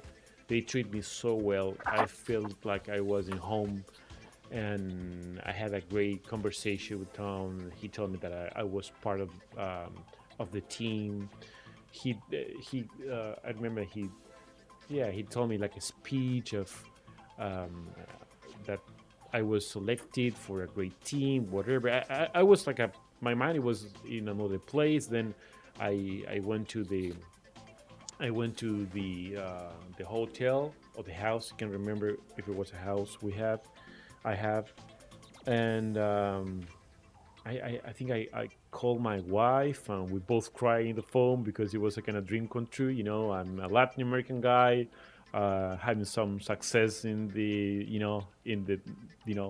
United States. Is that every Latin American people dreams about that. At least in It's in the water. I love that you said that your family came together to make sure you got a plane ticket to get out there. They had that much confidence in you, so that's really cool. Awesome. That's awesome. Yeah. Phone call, baby, we did it, baby. We did it. yeah, it was something like that. It was it was. We were so happy. Yeah, man. Dude, good for you. I freaking love that. Love that. Very cool. Thank you, man. Real quick, I want to transition into some of the other pieces. Let's talk about this Green Lantern too. This is another piece that came out recently. Really good piece as well. While Josh gets the video ready, I know Sean's got some questions too, but this is a cool piece. Green Lantern. Look at that guy on the socials of Sideshow. Look at that. The face of Sideshow. Look at that. Really good. This is a really good piece. Light up features awesome. Obviously, Green Lantern, very popular part of the Justice Leagues. You don't really see a lot of Green Lanterns, but this thing came out beautiful as well. And I love that Sideshow is starting to include you guys more when you're showcasing the statues. I'm glad they're doing that because I feel like who else better than to do this than you guys, right? So, Sean, you got a couple questions to you. What got lined up? Why don't you go ahead and ask? Yeah, so with this Green Lantern piece specifically, but also just in general, at what point in the process do you come up with so we see the ring on his finger there that lights up. At what point in the process do you come up with that idea, and how do you have to balance the what I would like to do, what I would like to see happen, and also the practicality of, all right, this thing has to, we got to get a wire or something into there. It has to be disassembled. It has to be boxed, shipped. The practicality of what is actually possible for these statues. Good question. I don't usually think too much in the box and in the production at the beginning. Okay. I just think in if it's look cool enough. It's and then I will get into the production thinking, or maybe we have to cut here, or we have to make this smaller or whatever. At the beginning, It is let's make a cool statue, and if it's too crazy, we have plenty of time to figure it out how we can make it easy for production, and nowadays. I think I've been working for Sideshow for 8 years, I think. And the last year, and this one in particular, we are like unleashed. We have so many good ideas that we are applying with different features. You're going to see it with the time. And it is, for example, if this piece needs a light feature. And in the past, we have some strings. We couldn't do it too much because it was kind of complicated. If this piece is going to be setting overseas, the battery or the AC power or whatever, right? And all the difficulty, all the issues we can get from things like that. But nowadays, it is. I think technology helps a little bit. That it's making easier the features we can get into these statues. So. Yeah, let's put light on it. Let's make this light up. Let's make this kind of. We have some. Well, for example, the Ghost Rider. When we were working on Ghost Rider, then one of the people there at Sideshow, Kellam, is an amazing. Is an amazing part of the team. He's in charge of production. He came with this idea of putting wire or lead wire inside of the chain, and I I remember that I was there at Sideshow, and he told me, "Hey, Danny, take a look at this," and I said, "Dude, this is crazy. People will freak out when they see it in person, because in person, I did. It is but in person, it is incredible.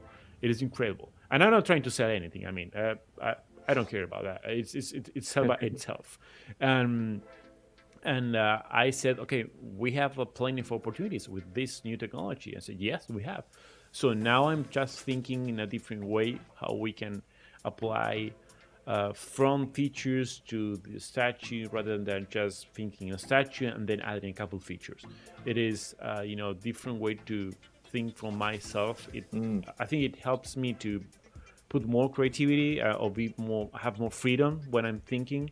Less restrictions. Less restriction, and that is thanks to sometimes the risks we are taking and the technology that is advancing, and it is making or helping us to make these things happen. But yeah, this is kind of the process nowadays. We love risks as fans. Yeah. Right. Yeah, definitely. But shout out to Sideshow for kind of giving you guys creative freedom to a certain extent, right? Because you're able to really like have that white canvas and put your touch to it, or think, come up with ideas that might make this better. I have a question from Brenton. He messaged me. He's curious to know if Sideshow was influenced by feedback when it came to the light up feature for the Ghost Rider, or was it already planned? Because originally we didn't know about the light up feature till after. And I think the statue generally got good feedback when we didn't know about the lights, but when the lights hit, again, it was an uproar in the community. I know I was one that I was like, oh my God, why are they doing this to me? But this looks really, really good. So talk to us a little bit about that. Well, I think we always hear people, always hear feedback. Me as an artist, I always do. And if I hearing something saying, hey, this piece needs this, and we have time to do it, let's do it, right? So I think it's part of that. Sometimes it's planned, but something just takes time to prove that it's necessary to be there, And Ghost Rider is one of these pieces that we needed from the beginning, but we wanted to do it right. We didn't just want to put some LEDs inside and that's it. No, we want the good technology that allows us to make it look like it looks right now. It's again, in person, it looks amazing, and that is because we waited time. We needed to make all the tests necessary to put this technology inside. And all the rest of the pieces too, Sometimes it's a little bit difficult to do. For example, we want this piece with a live feature or with 3-4, swap out items or whatever. Well, not every single time we will going to be able to do it. But nowadays we are just trying to not risk, because risks are not, for a company, a risk is something kind of complicated, because it's a big company. So you want to risk everything for a feature. I think it's smart on that. Yeah. No, I agree. I think they did a phenomenal job and got a lot of great feedback from the community with this piece and the light up feature. So I really appreciate that as a fan too, right? For them doing that. Real quick, I know Sean, you had a couple other questions, right? Yeah, sure. Go ahead, shoot. So, all right, jumping a little bit farther back to your Dark Knight Returns piece. Mm-hmm. I was wondering, love that piece, but there's a specific detail I was curious about. Back in November, all of a sudden there were all these articles. IGN had one, Screen Rant, that all of a sudden on social media there was this big debate that popped up. We all know the famous cover, Frank Miller, Dark Knight Returns, the silhouette of Batman in front of the lightning bolt. Mm-hmm. All of a sudden, everyone, it was sort of the red and gold or blue and gold dress. Everyone saw it differently. Everyone was saying, wait a minute, is he facing front or is he facing back? Because again, it was all in silhouette. Even comic book writer Mark Millar, he even put out a tweet saying, this whole time I thought he was facing back. However, back in I think it came out, or you started promoting it December of 2021. You had done your piece with him facing front, which was the correct pose. I was curious, was that pure luck, or do you have some a line of dialogue with Frank Miller, clarifying some things? No, I mean, I will never make that piece facing back because you will see the cape and not the logo on the chest. So as a true, I mean, from the perspective of the statue and as a maker, it will be kind of weird to see the back instead of the the expression, the chest, the legs. I don't know. I don't think it's even now. If I have to do it again, I will never do it like a. I'm actually genuinely surprised that was even a question a thing that people were questioning. It only seems obvious even in the Frank Miller cover. Well, it was a huge debate. I had no idea. This is the first I'm hearing of this debate. So I'm sorry that I'm not aware of it or any of the talking points on either side. But I'm just baffled because I could see maybe doing a silhouette like that if he was jumping away from the viewer's eye in a comic book panel, but it always seemed obvious to me because it's on a comic book cover that you were going to be looking at the front of the character and not the back. So there you go. I mean, I'm late to the argument, but there's my 2 cents. No, but maybe in a comic you can see it from different angles and it doesn't matter because it's a comic, it's a 2D, then you turn the page and you will see the front, but as a statue, you can't see just the back and you're missing the half of the statue, the expression, for example. The only way you can see the expression is, at the front view. So to me, it wasn't really straightforward. I actually didn't think it wasn't, to me, it was always facing towards that direction. Always. Yeah, interesting. A lot of, to be honest, myself included, not your sculpture, of course, but the original cover, I always thought his back was to us. Wow. It was just one of those things that. That's crazy. I really had no idea this was a thing. That's interesting. Listen, when I read the article, I questioned myself. I was like, wait a minute, is it? Because it's like one of those illusions after they brought it up to my attention. Yeah, a little bit. But yeah, if you eventually look for it, you'll see the debate. It was a pretty big one.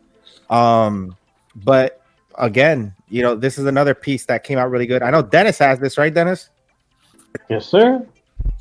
Yes, sir. It's a great piece. That's so awesome, dude. Yeah, and I seen this in person. Fantastic. And again, a lot of times when you see something in person, it's like even more like wow, right?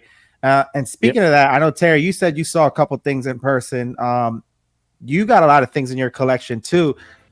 I know it's hard for me to pick stuff out of my collection, but it's probably harder for you. So how do you do it, man? How do you are kind of in the game but kind of not in the game? Well, obviously when you work with the company too, and then you're like, man, you have that selective process of I really like the statue, but man, this one came out good, and you're seeing these things in person. What is your whole mindset when you're picking out the stuff for your collection? I don't know that my mind enters into the equation. It's a lot of it is just from the gut, but ultimately I think especially lately the financial has played a little bit of a role. I've had to, but instead of just going out and just picking and choosing, getting everything that I want, I've now I've pigeonholed myself into a certain direction. I've got a massive collection of X-Men PFs over here. I've got Guardians of the Galaxy over here. Daredevil stuff over there, cosmic stuff over there's the Silver Surfer. All the Avengers are in the basement. Sorry, Daniel. that's where Captain America is right now. But as far as picking and choosing, I've set recently very firm limitations on what I can and can't get, and then once those limitations are established, I just go ahead and break them. Anyway, that's how this guy came at it. I have this. I'm looking at this Iron Man 6-scale figure that I've got over here, and I'm just like, why are you here?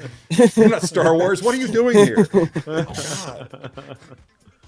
That's funny. Interloper. So last piece that I want to talk about is the Batman versus Joker, which was a collaborative piece. amongst three of the greatest, right? Three of my favorite for sure. Daniel, Actually, talk. We'll say it again. Actually, four Argentinian guys. Really? Okay, so talk to me. What's in Talk the to me water about this. down there? Yeah, like for real. Send me a bottle. Yeah.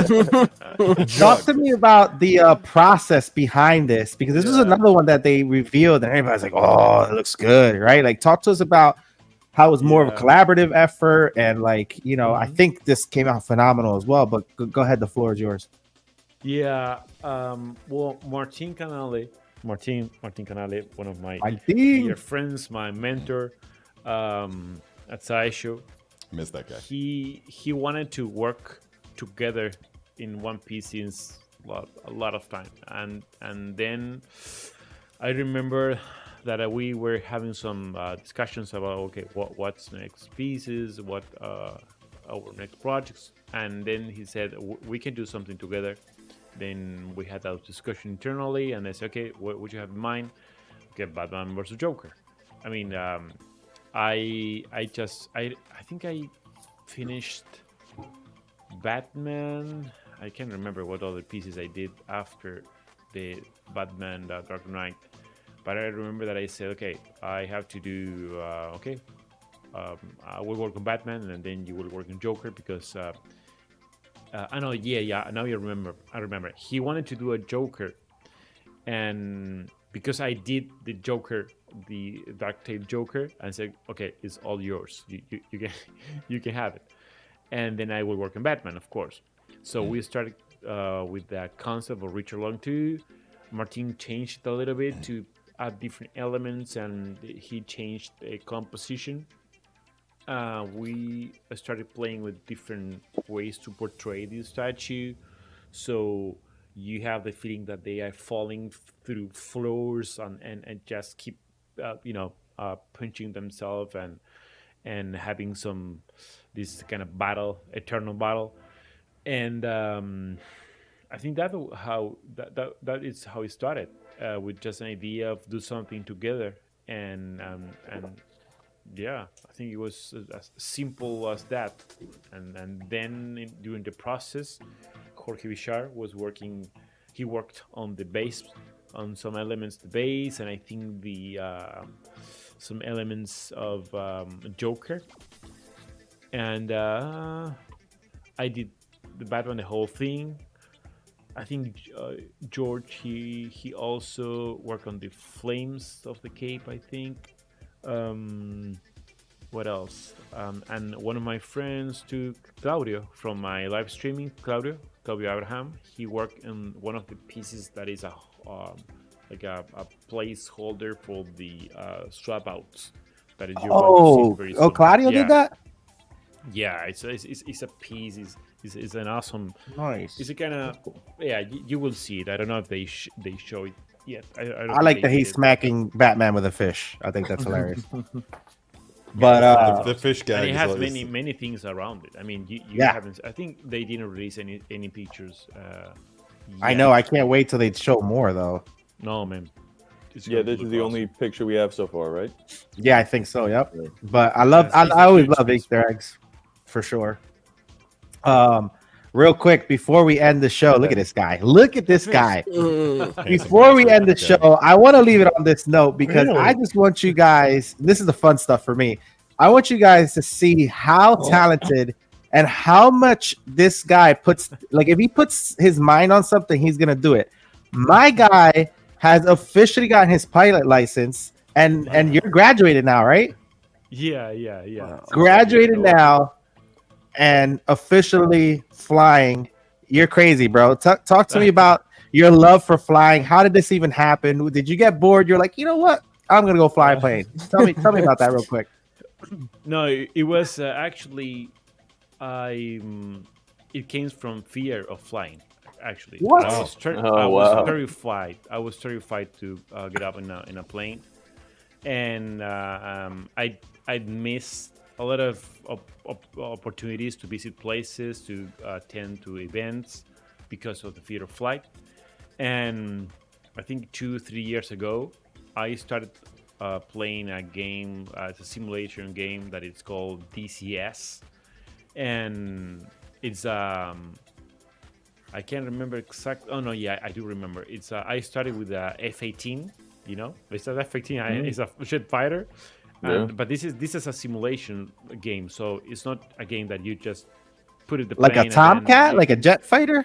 It's a jet fighter, but Nice. I mean in the game, the simulation game, right? So I started just I downloaded all the manuals. I took some online classes of how to fly a jet, you know, in the game, of course. But it was so complicated that it took like I think a day to understand how to turn on the plane, and then you go to and fly. And it was so interesting for me. Everything you have to take into account, even in this in the game. I mean, the weather, all the physics, the aerodynamics, everything.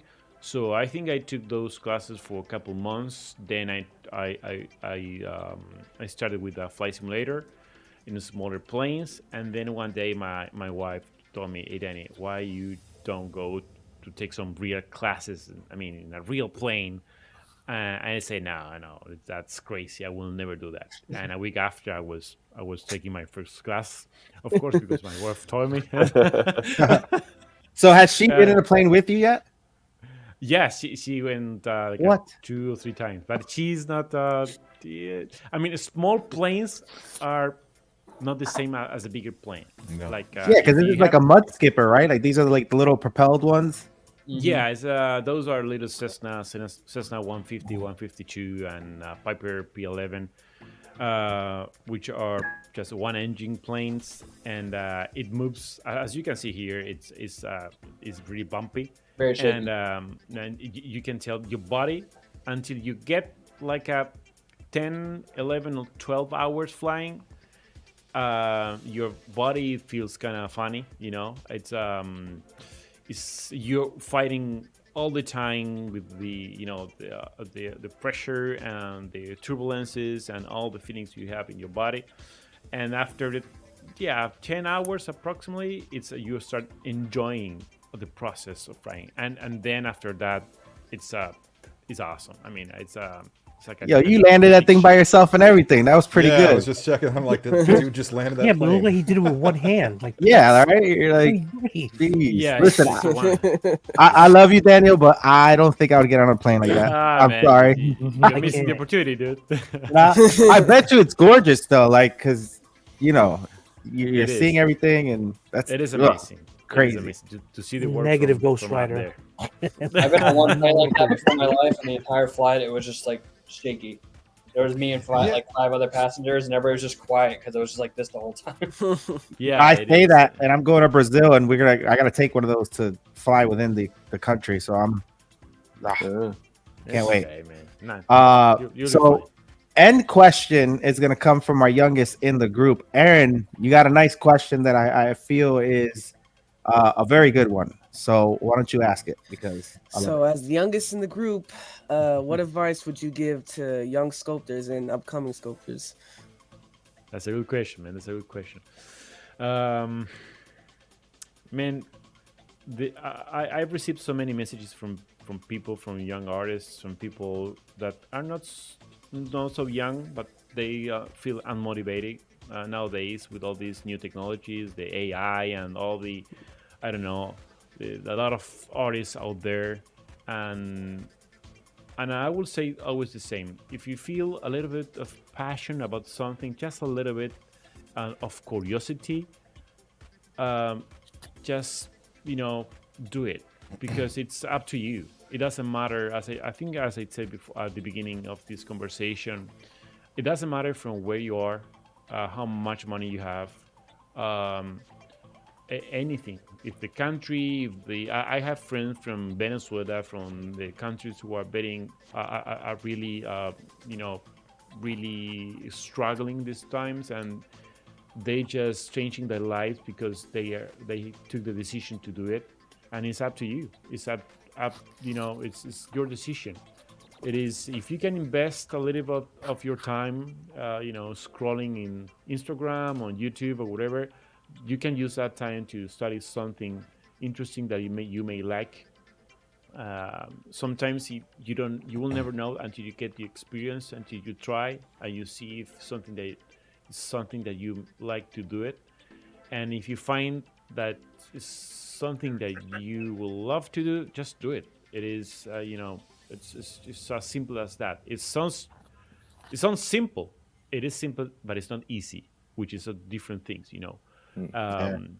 So it's but I mean, for example, when I started, I remember that I feel so fascinated, but I mean, have the chance to create something from myself, just as myself, and for me that worked. I have been working for many years, but sometimes I have to challenge myself again to do something. So challenge yourself a little bit. Is healthy. It's good for you. Good for the people who surrounds you. But that's another thing. Good thing is be surrounded by good people, nice people. When I started getting all these negative comments, as I told you, with the different statues, I felt so frustrated and feel so sad. And then you realize that it doesn't matter. I will keep working. I will keep doing my best. I will just keep trying to find what I love to do, and then, like for example, flying planes. I was really afraid to get in the plane, and now I'm a pilot. It's kind of, that's extreme. I know. I'm not saying you have to do it. If you, Aaron's gonna go fly a plane now. Yeah. I mean, if you're afraid of sharks, don't go and in the ocean. Don't do that. But at least take some risk. Is good. Is interesting. I mean, just I'm sure you can do it. Anyone. If I remember that I have a phrase that I finished my video, my Sideshow profile video. I think I said, if I did it, anyone can do it, and that is true. Anyone can do it. It's just up to you guys. Dude, that's awesome. Love that feedback. Obviously, from one of the greatest. Origin story is amazing. His work is amazing. Ladies and gentlemen, Daniel Bell, thank you so much for coming on, bro. It's really an honor, man. One of my favorites. Great person. Really inspiring, man. I'm so glad that Sideshow is doing their thing with you. Guys, all his links are going to be in the bio of his video, his Instagram, his art station, his Facebook page. Everything's going to be there. But also, you are going to be doing something pretty big in February, right? You're going to be doing the DynaFest 2024, right? Exactly, the DynaFest with my friend Claudio. Claudio, who's a sculptor. Yeah, who's a sculptor of Sideshow too. We're making this our first festival. It's kind of crazy. You know how we started? When I went to Sideshow 2 months ago, they gave me a couple of merchandising so I can give away to my fans or whatever. And then I said, I think we should, I don't know, go to a place and have some pizzas or whatever, and then I can give this. It was a couple hats and T-shirts or whatever. So I just say, okay. Yeah, let's do it. We put a form, a Google form, so people could just sign it to know how many people they were interested in to go there. And we received like more than 400 people that was interesting. And to go to a place and have a pizza. So I said, maybe this is a different thing, and we should rent a place and do something bigger. And we have more than 20 sponsors right now. Maxim, Sideshow, different places from all around the world, universities and Wacom. It's crazy. It's crazy. It started with just a small meeting. With people, and then it became a festival. This is going to be the first one. Nice. And it's crazy, dude. It's crazy. We have a lot of giveaways. We have it's going to be streaming. We will have a rock band music in during the show, which is my brother's band. Nice. We have more than 40. Yeah, it's crazy, dude. We have more than 40 artists invited, and the rest of the people, we are going to do some really crazy event, dude. Yeah. And this is in Argentina? It's in Argentina, Buenos Aires. Yeah. So you know what's gonna happen, right? I'm going next year. I'm just letting you know. Oh man, I don't even want to invite. I'll be there. You're more than welcome to come. Nah, I'm definitely. If you have it next year, I'll definitely try to go out there for sure. I think that's we will do it. Amazing, bro. But congratulations on that too, man. You're just doing a lot of things, man. Love it. But again, very big honor to have you on, man. Definitely love your work, and this was just a pleasure to have you on. Real quick, also, Terry, thank you so much, dude, for coming on. I know both your time is valuable, man. But obviously, a friend of the show, and love your input. But thank you, brother. I really appreciate being you on. It means a lot to me. Oh, dude, I would have done it even if Daniel wasn't going to be on the show. Hey. But thank you. Nah, I appreciate it. Obviously, after you guys get a good rest of sleep tomorrow morning, you could find Terry on his show. Terry, why don't you plug that in for us? Oh yeah, actually, that was another reason why I went ahead and did the show, because it just gave me an excuse to set everything up for the live stream tomorrow and But yeah, it's loosely called Saturday Morning Toy Tunes, although that never shows up in the thumbnails. But it's basically a live stream that I do every Saturday morning on my YouTube channel, in which we talk about anything and everything that happened in the Weekend Geek, and then at the top of the hour, I will break out a 6-scale figure and put it on a table over here and do something with it. Hopefully, just do something. Yeah, or do nothing with it. Yeah, just no, I love it. Just as always entertaining streams. I didn't catch that. I'm sorry. I said the always entertaining streams. I catch them. Oh, thanks, man. Yeah, you're the one. You're for the one. sure. My daughter and I we wake up, she eats, and we watch it. The month of December though, I was teaching in Saturday morning, so now I'm finally back to catching it, and I had to catch the replay. But love the show, man. He's doing his thing. Definitely check him out tomorrow. Yeah. Let me just go around the panel real quick. Josh, thank you so much, brother. You got anything upcoming? Yeah, actually, next weekend, Andrew and I are both going to be attending MegaCon in Orlando. We're going to be meeting Tom Hiddleston and Paul Bettany, who played Loki and Vision. What? Rad. We're there, so we're going to be putting together a nice video between both of our channels, and it's going to be a fun time. Nice. That's exciting, man. I wish I could make it out there, but got a lot of things going. Aaron, thank you so much for jumping on as well. I know you got some hot toys coming in, right? Yeah, thanks for having me. I got a Boba Fett on the Throne from Sideshow, ordered directly from them. And Toby, Spider-Man, coming. Nice. All I gotta say is it was nice meeting you, Daniel. I love the statues. I'm not a big statue guy right now, but when I do get into the statues and have a Bat family, that Batgirl's coming home. Oh, man, he's coming home. Bro, he asked me every day, yo, what do you think of this statue? What do you think? I was like, when are you gonna buy your first statue already, bro? Like, every day. Every day. Yeah, you're gonna go down a rabbit hole and right. Do it. If I could just go ahead and say, Daniel, it's been a real pleasure meeting you more or less tonight on the stream, but I've really enjoyed watching your work evolve and your place at Sideshow continue. And thank you so much. Even before I knew your name, I loved your work.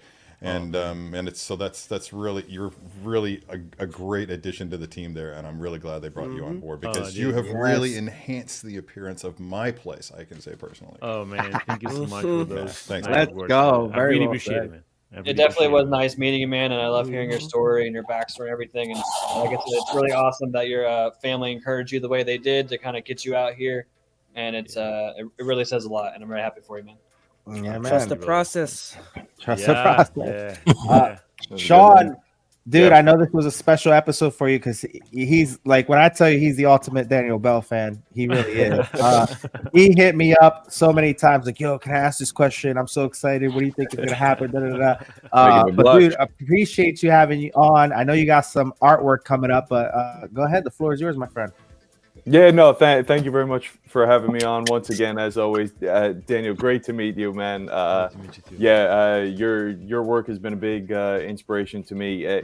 One of the highest compliment I think I can give you is that you're able, in the realm of realism, you're able to push the anatomy and the poses of your figures so well to that utmost extreme where it's the most expressive it can be without looking cartoonish or too exaggerated. And that's such, as someone who's a Alex Ross realism fan in the art world, that's such a fine line to walk. And each new piece you come out with, the anatomy, the composition, the posing is always so on point. And it's great to reference for my for my own work. So looking forward to everything else that you have coming down the line, man.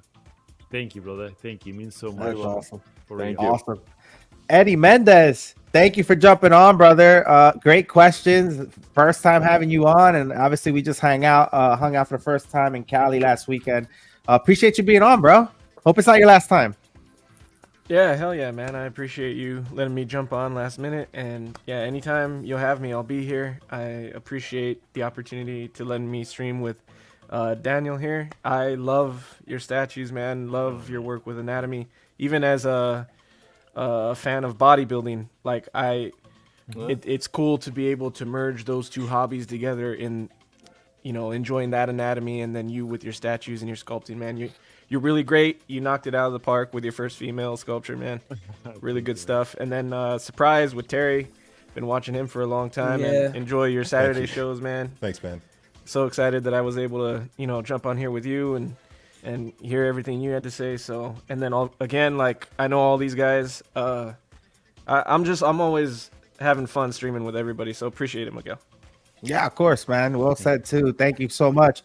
Dennis Perez, I know it's late in Puerto Rico, but dude, thank you for being on. I know you're a fan of both Daniel and Terry, so you're like, man, I gotta be on. So appreciate you being on, man. Look at his collection right there. I was here with Six String Wizard Terry and Daniel. Siempre un placer. Muchas gracias, amigo. That's awesome, dude. Really awesome. It was. I found out Terry was jumping on. I immediately messaged Miguel. I was like, "Yo, Terry's jumping on." I got super stoked. He did. I let that cat out of the bag on my Facebook. Nah, that's fine, dude. That's fine. I like surprising people, man. So it's always.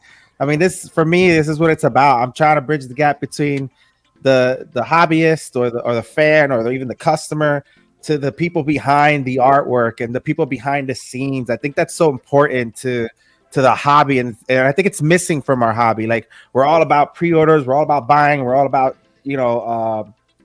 judging or reviewing something, but when you get to learn about the person who did it, the feelings behind it, it makes you appreciate the piece even more. So it's crazy to me. So definitely something I always wanted to accomplish with the show. And again, appreciate you both being on, because like I said, Daniel, amazing, master of his work, right? And then of course, Terry, photography on YouTube now, the posing. I mean, you're just what don't you do, bro? Man. He's great. Still, I don't. But yeah, man. Yet, Dennis, thank you for being on, bro. He's like, yeah. All right, Andrew, you're up. Andrew with his comfy couch. I don't know how you didn't fall asleep on that couch, man. God, he just got those, by the way, like a week ago. He sent us pictures. He put it in my group. Everybody's putting statues. He's putting his couches up. Few things beat. I did not put that in the group. Okay, I sent it to you specifically. You should have put it in the group. They would have been so confused. No, I want to, of course, thank you for having me on. This was, a really great experience just to hear, Daniel's story and get some better understanding on what goes into this process. Of course, like I said, day one pre-order on this Batgirl statue. My wife and I absolutely love it. Very excited to get my hands on that eventually. As far as what's going on with me, we dropped a new episode of Retroactive on the channel this week. We talked Marvel's What If, the new Bad Batch season that's coming out, Echo, bunch of different stuff like that. Josh and I had a good time doing that with my wife and our buddy Brandon. Probably won't do anything else with that until after MegaCon, which is only like a week out anyway. I've got so much stuff I got to do for MegaCon. It's not even funny. I think I'm getting like 25 autographs while I'm there. Like the Back to the Future cast, the X-Men animated cast, whole bunch of stuff I'm trying to get done while that weekend's going on. So I definitely have my work cut out for me. Very cool, very cool. I hope you guys have fun at the con. Mr. Kennedy, what's up, bro? Thank you so much for being on, bro. Oh, thank you. Not many people get to meet some of their favorite sculptors, yet alone ask them questions and talk to them. So this was a very big honor I got to meet Daniel Bell, because I think in my life I've got to meet, and like I can count on one hand how many sculptors I've met and got to shake hands and talk with, and to talk to Daniel was phenomenal. And then to add the cherry on the cake, I get to talk to the icon, Terry. I mean, I get to watch.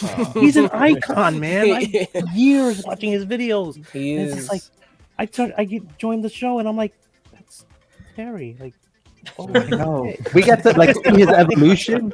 Have you seen his evolution? I'm gonna make like one of those I clips. play with the dolls, evolution man. of Terry. I play with action figures. I get paid for it. That's it. Hey, thank you. listen, Thank you. Thank you. I hear you and I appreciate it. Thank you.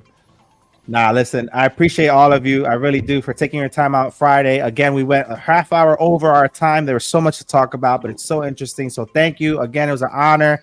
Guys, as far as Toy Quest, just a quick announcement. Not next week. Next week, we're going to have Rocco Tartamella, another sculptor, on. And then after that, we're going to have Jorge Villar on to talk about that Ghost Rider, which I'm really excited about. That's another big announcement for us. And of course, we're going to have other things down the line. We have Pure Arts coming onto the show to talk about their company. A lot of great things down the pipeline for us. And of course, we always have amazing reviews. Dennis just did the Sideshow Poison Ivy Deadly Nature green variant, which is really cool. And yeah, just obviously, guys, follow everybody on this chat. Support them. The best way you can support them is following them, liking their stuff, and contributing to this world that we call, in this hobby. Appreciate you guys, and we'll see you guys on another episode of Collectors Assemble Live next Friday. Peace, y'all.